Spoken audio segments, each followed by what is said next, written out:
Sheikh Hasina also mentioned the reason of these protests and her abrupt leaving was a foreigner who asked her for a piece of island in Bangladesh. Is it anyway related to the US, sir?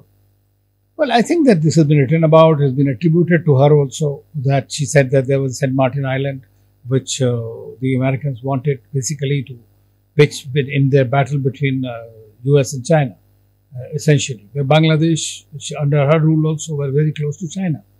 So India and China, she was maintaining a very rather good balance while promoting her country. I mean, that was what she was trying to do. But the Americans who are getting back into the region, we have seen is they are now everywhere. They're trying to get back and some kind of an ascension and approach in the region. So they may have asked. But the fact remains is, as I mentioned in the beginning, that the American commentary about democracy, about human rights, about other problems and sanctioning some certain individuals, certain groups, all tend to indicate that they were not interested in Sheikh Hasina continuing.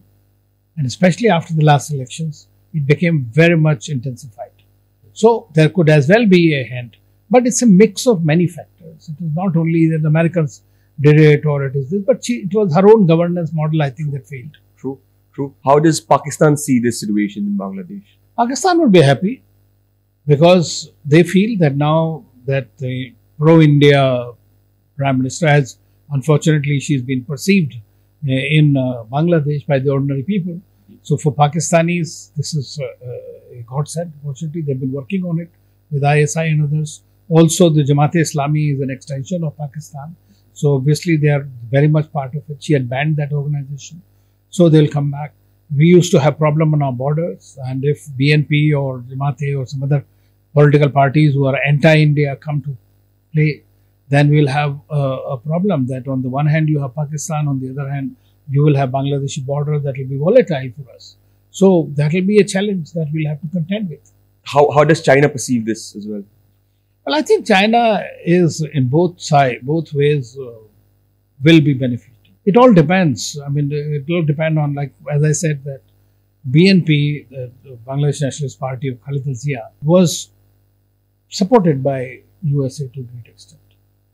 But China has been a big player in the region. Sheikh Hasina was also providing China whatever he wanted, legitimately, although she told them that our relationship can't be at the expense of India or anything else. India's interests are also very good. So she did take care of that. At the same time, China and Pakistan nexus, everybody knows.